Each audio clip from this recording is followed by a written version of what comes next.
이재명 이 사법 리스크 소위 현실화될 것이다라는 오늘 동아일보의 기사도 나와 있는데 일단 다음 달에 재판받으러 법원을 상당히 자주 가야 한다는 겁니다. 허위사실 공표 선거법 위반 혐의 재판 다음 달 3일, 17일, 31일. 대장동은 들어가지도 않았어요. 그걸로만 재판을 많이 가야 되고 대장동 사건 등 기소될 경우 거의 매주 재판을 출석해야 할 가능성도 있다. 동아일보가 전망하고 있습니다.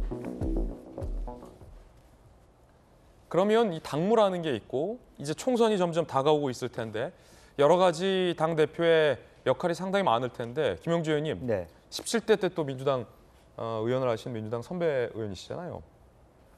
정상적인 당대표로서의 당무가 가능합니까? 뭐 한 달에 3번 재판, 대장동까지 추가되면 매주 재판 갈지도 모른다는데.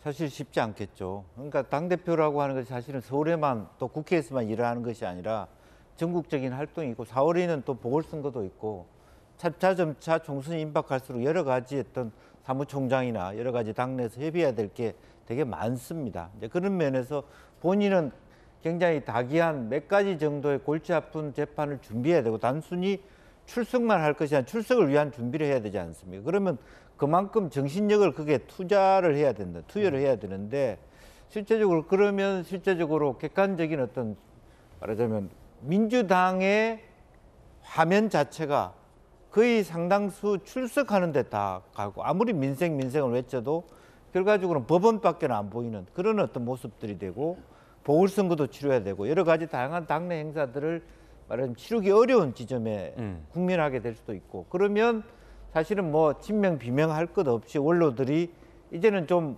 일선에서 물러나라는 목소리도 끝따라 나올 수밖에 없고 그 목소리도 어쨌든 제어해 가야 되는 과제가 남아있다 그렇게 보여집니다.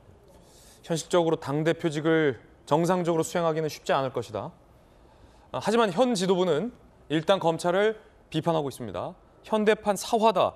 김대중 전 대통령도 소환됐습니다. 들어보시죠. 선진 대한민국에서 결코 있을 수 없는 있어서도 안 될 현대판 사화입니다.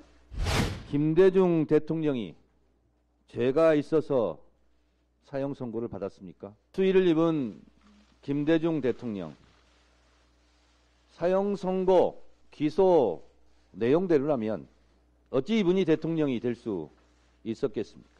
망나니처럼 휘두른 칼은 결국 휘두른 자를 치게 될 것입니다. 북풍 한설도 꽃샘 추위도 오는 봄을 막지는 못합니다.